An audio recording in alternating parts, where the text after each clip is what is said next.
No, skutočným balzamom na dušu je pekná pieseň. A tých našťastie máme dosť. Jednou z nich je aj pieseň, ktorej názov znie ako slovná hračka. Aj z mája máj. No určite sa pokojne dá počúvať aj v decembri. Názov piesne teda už vieme a o speváčke hádam len toľko. Je škoda, že sa v našej relácii zjavuje až teraz. Eva Biháriová.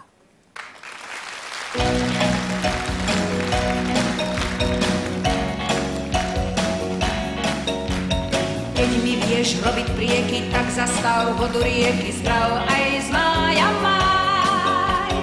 Nad hory ľahký opar, na stromy kvetov zopár, sprav aj z mája máj.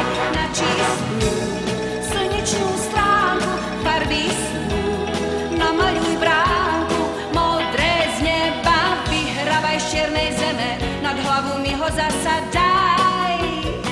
A potom cez tú bránku ukáž mi lepšiu stránku a spravíme si z mája máj. Ak mám byť tvojou ženou, postav dom s jednou stenou, sprav aj z mája máj. Nad hory ľahký opar, na stromy kvetov zopár, sprav aj z mája máj. Na čistú